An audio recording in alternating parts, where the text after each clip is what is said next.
Friends must always warn other friends if they fear that your friend is making a mistake or going down a wrong path.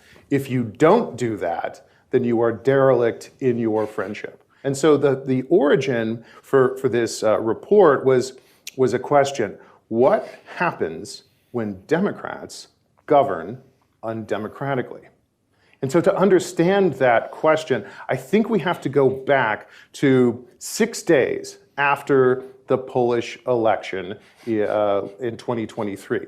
Now, elections should have consequences. It's absolutely important for the will of the voters to be reflected in a government. And although the Law and Justice Party won the majority of votes and continues to have the plurality of votes. Yep, the plurality of votes, and continues to enjoy the plurality of support by Polish voters.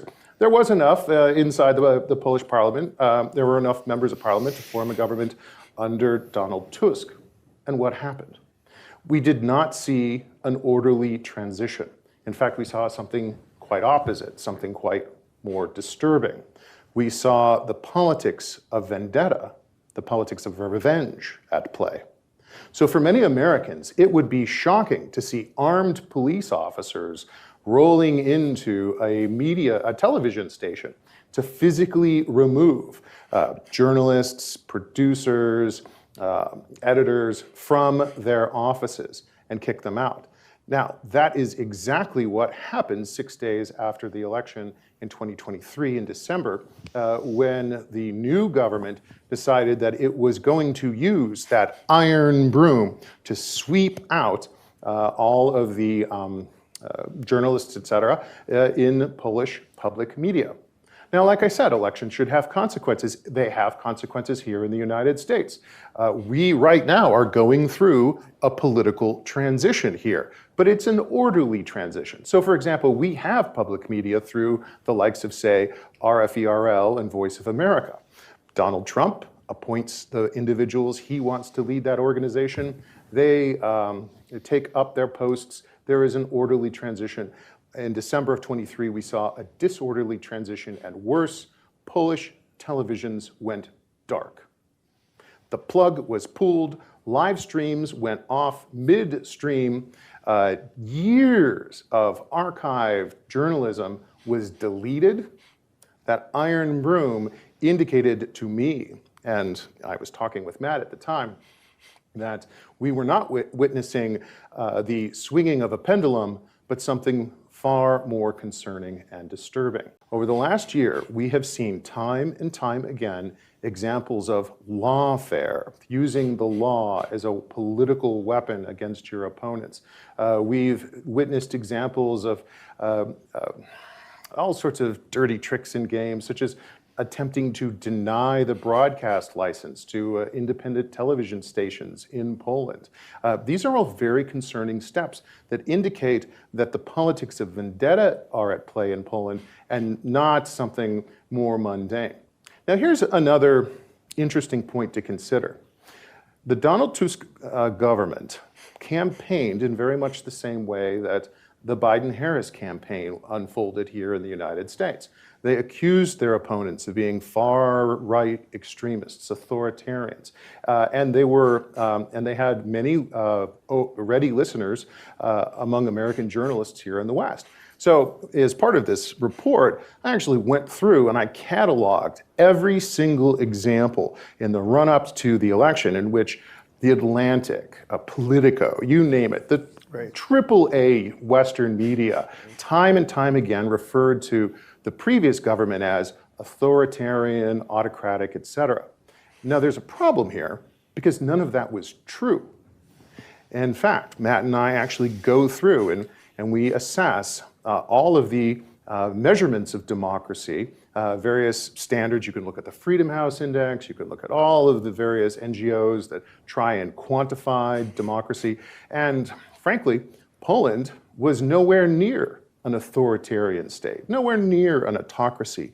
And here is the problem, because Donald Tusk campaigned on the premise that our opponents are authoritarians and we need to use perhaps illegal means to disassemble an authoritarian state, much like, as Matt said, post-communist Yugoslavia or post-Nazi Germany.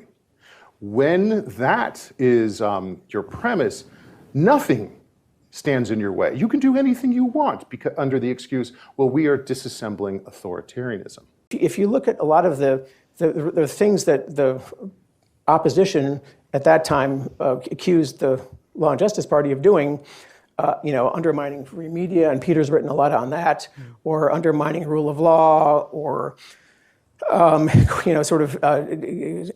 introducing all sorts of questions of the judicial system, or establishing a liberal state. You find that actually that the current government is actually doing a lot of those same things, and we're not in it here to we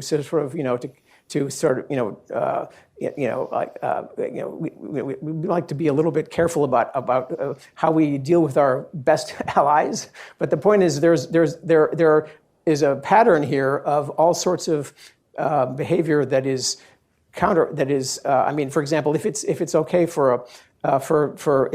it's wrong for the Polish government to try to kind of Polonize the media. Well, because the Law and Justice Party got criticized for that big time, then why is it okay for France to keep the French media largely French? Or why are the Canadians allowed to do that, but the Poles are not? And there's in case after case after case, you find things where the Law and Justice Party was being attacked and punished for things that other countries were doing, including EU member states were doing. I think this has actually some implications for the U.S.-Polish relationship because I think it's important for us to have, I think for every country to have a strong conservative party. I mean, they can have whatever they want, but I mean the point is that Poland has a substantial percentage of the population are conservatives, which is great, and then there are others who are not. Okay, that's fine too. But the point is that the Law and Justice Party has very close connections with the Republican Party in the United States, and the president of Poland, President Duda,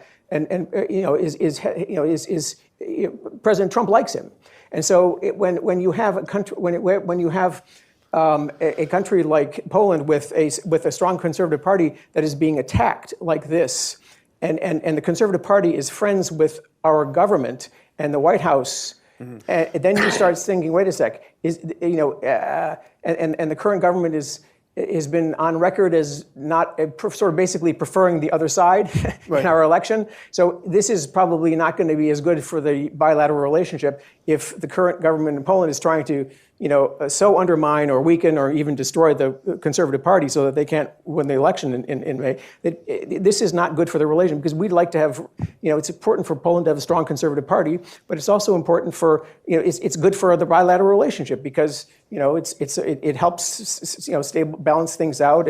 They have a strong, voice in Washington, and this helps the relationship. Poland is simply, I think from the U.S. perspective, the most critical nation in Europe today. It is literally the anchor of NATO's Eastern Front. The other probably critical country to the United States is Ukraine, because essentially you can't attack NATO and walk past one of the world's largest and most capable armies today.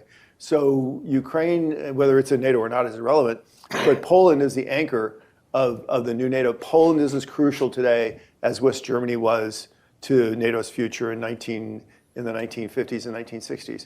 I'm old enough to remember when Barack Obama won a Nobel Prize simply for being elected president. Do you remember that? When he hadn't yet done anything. He hadn't done anything yet. I was in grade school. And grade school. But Barack Obama hadn't even been in office for very long. He hadn't accomplished anything, and yet he received his Nobel Prize. This is very similar to what Matt was describing when it comes to the EU COVID Stabilization Fund. So it is not the right forum and venue to talk about Polish judicial reform over the last 30 years. You'll all fall asleep. It's extremely complex. But it's in the report. There's a lot of stuff. We unpack it in the report. Yeah. But the bottom line is this. The current government has been in power for over a year, and yet they still have done nothing to change or roll back the judicial reforms that they attacked while they were in the opposition. That's interesting. So when they came into power, just like Barack Obama winning his Nobel Prize, the European Union said, well, just because you have promised to make the changes, we're going to release the COVID stabilization money, billions and billions of dollars. This is a lot of money for Poland. The politics of vendetta must end, because eventually this current government will collapse and there will be a new government, and it could look very different than the current composition. And what you don't want is to have your political opponents using the same weapons that you used against them while you were in power. I think it is time to draw a line and say we're going to end the politics of vendetta, because, as we've seen, it has become deeply toxic and unhealthy for the sustainability of a vibrant opposition in Poland. And America needs a strong Poland, not a weak one, mired in the politics of vendetta.